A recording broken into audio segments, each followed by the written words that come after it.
So, at this point, I've covered a bit of the theory of dissociation, a little bit of the history of how this concept has been woven in and out of our analytical theories, and how it's made a resurgence in the last few decades. And some of us really believe that it's crucial to understanding people, the ways in which the personality can be fragmented through this phenomenon of dissociation. And what I think I'd like to focus on right now is, from a practical lens, what it means to go through the work of uncovering, what it means to go through the work of healing. And specifically, I think it'd be helpful to talk about what happens when, instead of it being a family of origin narcissistic system, what if one is in an intimate relationship with somebody that's a product of such a system? Because there tends to be this need to pass it forward. So if, in order to cope with a family system which was misattuned, where the nonverbal life of a human who's in communication with another, if we think of how we get along with our animals, if we're really in touch with them, or how perhaps our ancestors, including those far back enough and perhaps in different branches of the human tree, how they communicated non-verbally, just through sheer presence, and noticing one another, noticing the facial expressions, attuning to who's there, not just what's being said. When this becomes disconnected to such an extent with the ideas of who we are and who someone else is and how we interact with them, well, it's its own type of fatal error. It's even a trauma.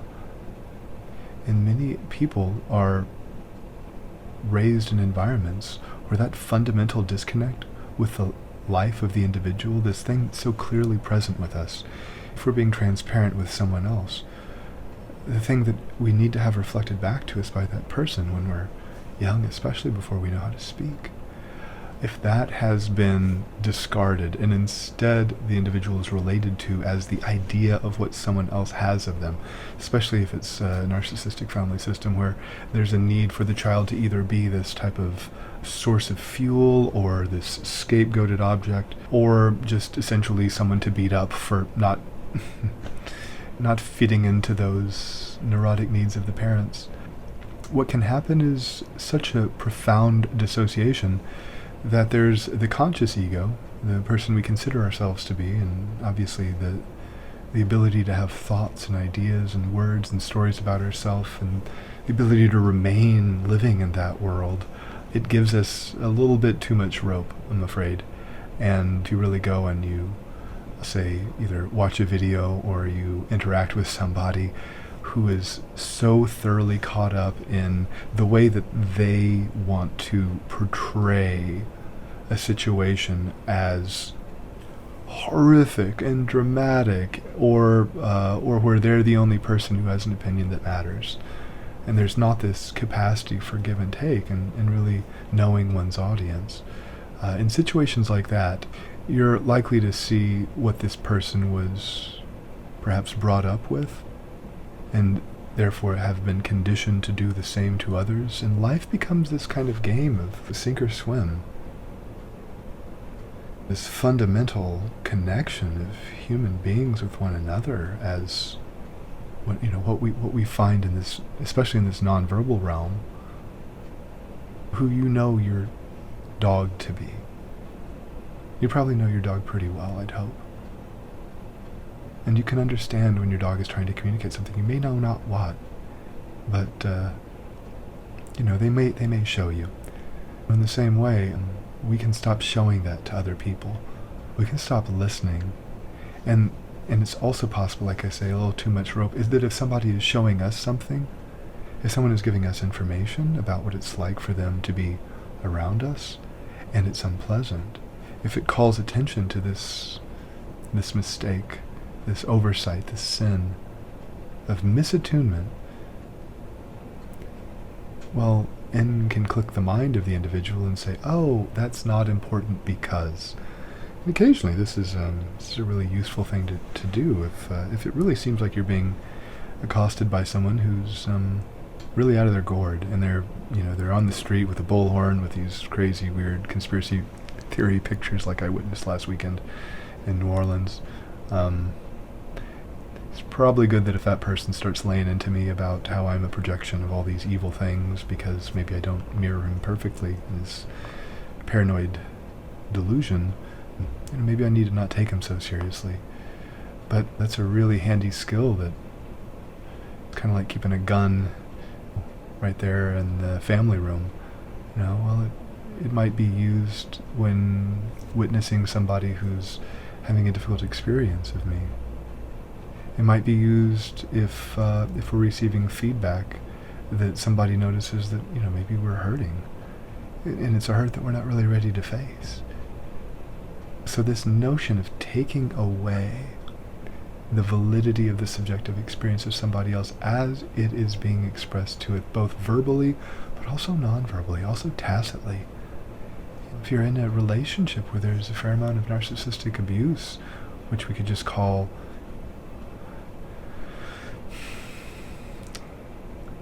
a shitty relationship, or a relationship that's hard, I don't know, maybe it might be made up for in other ways if people are growing and working and understanding one another. But if you're in a relationship with somebody that over-relies on these narcissistic defenses a bit too much, you'll have the experience of being devalued simply because in order to hold it together, that person needs to maintain this dissociation from themselves.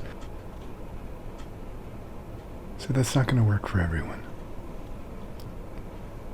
And you may choose to leave.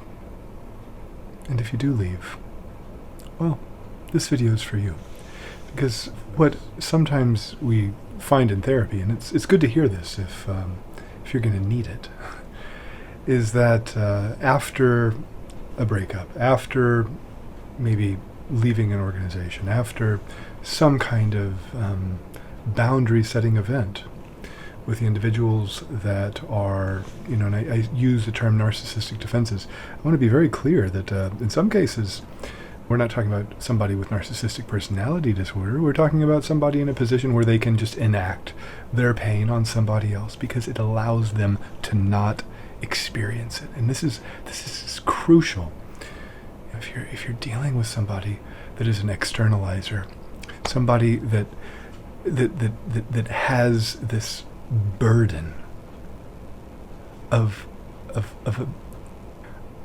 being dehumanized and treated as this object of the mind of someone else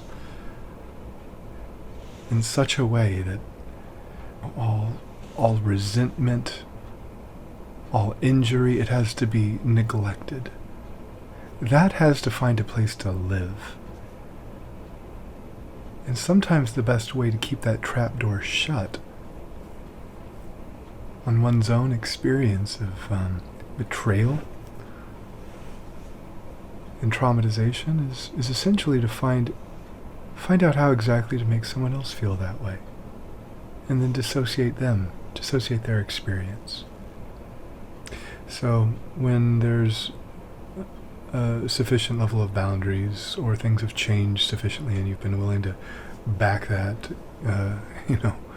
bulky U-Haul out of the very narrow storage unit driveway of however you've moved into a mutual enactment with your romantic partner. And let's say that you're maybe actually trying to repair a relationship where this has taken place. And things are a little better now. There's more maturity and better communication, and an awareness, and an acknowledgement, and amends. What needs to happen then is a process of reacquainting yourself with the person that you are that you've lost. The person who had to be forgotten. The person who's incompatible with maintaining this relationship. When there are times when it feels like this for both parties, in the one case because there's actually been a bit of narcissistic traumatization in the relationship. In the case of the other because, the narcissistic traumatization in the family of origin left a dissociated, grandiose and attacking object in there to defend oneself against feeling too engulfed by the subjective experience of someone else. And for that part, it feels almost like a new kind of bondage to be in love with someone who can see what's going on for you. And this is what's, I think, a really crucial point, is that for someone that's experiencing fragmentation and dissociation, anything that brings that dissociated material to the surface feels like the thing that's causing the pain. Okay? And as much as it's easy to be very judgmental about pure organizations that abuse one another, or disastrous relationships, or even, God forbid, we give them some slack, even some abusive parents, or devaluing parents, or very neurotic parents that just pass it on anyway, despite their best efforts to be their ego ideal. It really is invisible. And one can be reactive, narcissistically reactive, or coming from a place of oral rage and betrayal for the borderline who needs to be cared for every instant without there being needs of a significant other at all. These individuals are actually feeling something quite terrible.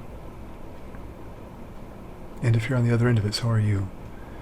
And if you've found a way to forget about that, or I don't know, if you found a way to actually take pride in it, then maybe you should just keep on going. There's a lot of interesting codependent relationships out there, and I'm not saying that all of them are necessarily awful.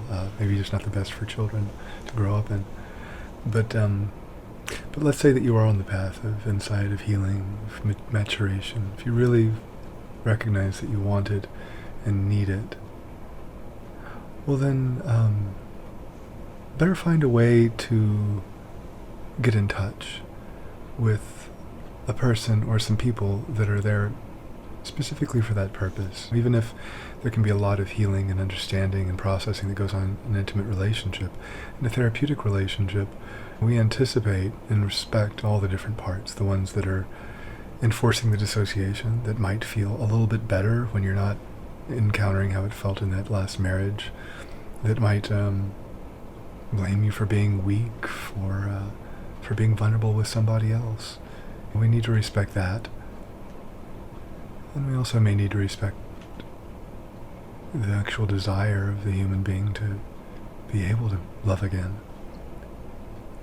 And all the parts in between. So, if it's brought up after there's been this kind of nice consolidation of the gains, if you've moved ahead in life and you feel better about yourself, except in these situations where something not okay is happening, or there's anxiety or depression, or you never know, maybe even a shortened temper that's coming to the surface, it's a pretty good sign that there's a little fault line underneath your surface. And with just the right kind of sensitivity to that, first of all, it's good to show somebody that, even if we can have a bit of an earthquake, we can rebuild. Even if it feels all of a sudden like you're back in that relationship where you felt so weak and helpless and powerless, even to a degree to which you were able to dissociate at the time. Instead of the notion that you're falling into this and you're having a collapse of your mental health, what you're doing is you're attaining a bit more flexibility. And you're finding what was blocked off from your awareness. It might have a mind of its own.